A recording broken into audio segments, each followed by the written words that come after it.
कभी सोचा है कि एक राजकुमार जिसके पास दुनिया की हर खुशी, हर ऐशो आराम था, वो सब कुछ छोड़कर सच की तलाश में क्यों निकल पड़ेगा?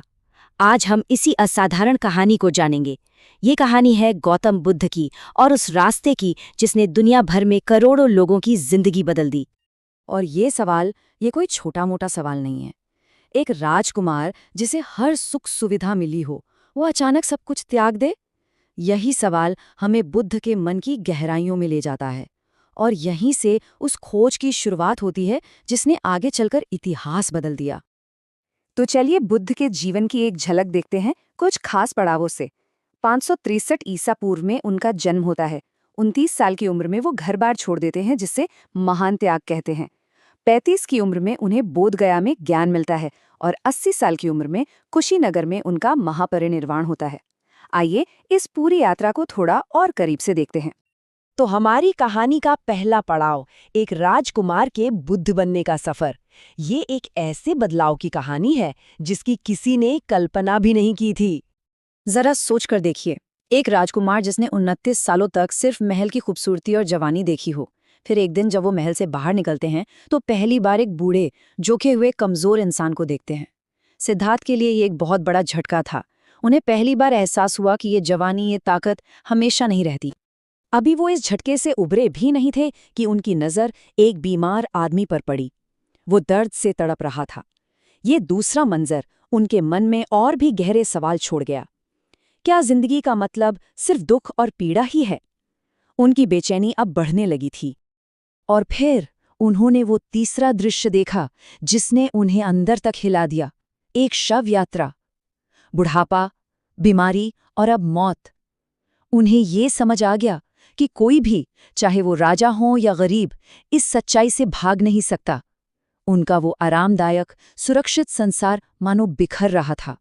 लेकिन ठीक उसी निराशा के पल में उन्होंने चौथा और आखिरी दृश्य देखा। एक सन्यासी जिसके चेहरे पर गजब की शांति थी। उसे दुनिया के इन दुखों से जैसे कोई फर्क ही नहीं पड़ रहा था। सिद्धार्थ के लिए ये एक उम्मीद की किरण थी। क्या दुखों से पार जाने का भी कोई रास्ता है? और इसी एक उम्मीद के सहारे 29 साल की उम्र में सिद्धार्थ ने एक रात अपनी पत्नी यशोधरा, अपने बेटे राहुल और अपने पूरे शाही जीवन को हमेशा के लिए पीछे छोड़ दिया। इसी घटना को बौद्ध धर्म में महाभिष्क्रमण या द ग्रेट रिनंसिएशन कहा जाता है। यहीं से उनकी असली आध्यात्मिक खोज शुरू हुई। अगले 6 साल तक उन्होंने बहुत कठोर तपस्या की, अपने शरीर को हर तरह का कष्ट दिया। लेकिन आखिर में उन्हें ये समझ आया कि ये रास्ता सही नहीं है। तब उन्होंने मध्यम मार्ग अपनाया और बोधगया में एक पीपल के पेड़ के नीचे ध्यान में बैठ गए। और वहीं 35 साल की उम्र में उन्हें निर्वाण मिला, मतलब परम ज्ञान। उसी पल राजकुमार सिद्धार्थ बुद्ध बन गए, यानी द एनलाइटेंड वन। ज्ञान मिलने के बाद बुद्ध ने उसे सिर्फ अपने तक नहीं रखा। वो सारनाथ गए और वहां अपने पहले 5 शिष्यों को उपदेश दिया। इसी पहले उपदेश को धम्मचक्र प्रवर्तन कहते हैं, जिसका मतलब है धर्म के पहिए को गति देना। यहीं से उनकी शिक्षाओं का कारवां शुरू हुआ। तो सवाल ये उठता है कि आखिर बुद्ध को उस पेड़ के नीचे ऐसा क्या ज्ञान मिला? असल में उन्होंने जीवन की सबसे बड़ी पहेली का हल खोज लिया था। एक ऐसा हल जो 4 आर्य सत्य के नाम से जाना जाता है। देखिए, बुद्ध का तरीका एक बहुत ही काबिल डॉक्टर जैसा था।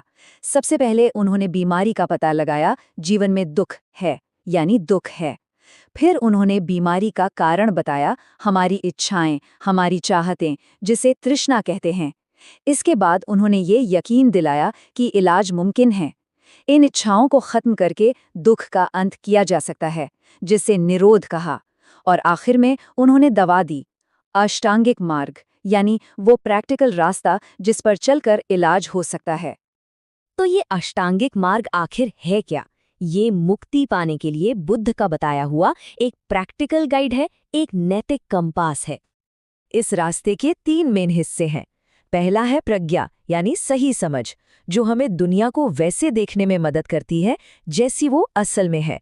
दूसरा है शील, यानी सही आचरण, जो हमें सही तरीके से जीना सिखाता है, सही बोलना, सही काम करना। और तीसरा है समाधि, यानी मानसिक अनुशासन, जो हमें अपने मन को शांत और एकाग्र करने की तकनीक सिखाता है। अब इस रास्ते पर अकेले चलना मुश्किल हो सकता है, इसीलिए बौद्ध धर्म में 3 सहारे दिए गए हैं, जिन्हें त्रिरत्न या 3 अनमोल रत्न कहा जाता है। बुद्ध, जो हमारे टीचर और प्रेरणा है, धम्म यानी उनकी शिक्षाएं, जो हमारे लिए मैप का काम करती हैं, और संघ यानी भिक्षुओं का वो समुदाय जो इस यात्रा में एक दूसरे का साथ देता है। और जैसे जैसे ये समुदाय बढ़ता गया, बुद्ध के जाने के बाद उनकी शिक्षाओं को सहेजना और व्यवस्थित करना एक बहुत बड़ी चुनौती बन गया। और इसी कोशिश में आगे चलकर धर्म के अंदर कुछ बड़े विभाजन भी हुए। बुद्ध के बाद उनकी टीचिंग्स को जस का तस बनाए रखने के लिए 4 बड़ी मीटिंग्स हुई। पहली मीटिंग में उनकी मूल शिक्षाओं को इकट्ठा किया गया। दूसरी में कुछ नियमों को लेकर मतभेद दिखने लगे। तीसरी सभा सम्राट अशोक के समय में हुई, जिसने दर्शन को और व्यवस्थित किया। लेकिन चौथी सभा बहुत अहम थी, क्योंकि यहीं पर बौद्ध धर्म 2 बड़ी शाखाओं में साफ साफ बंट गया, हीनयान और महायान।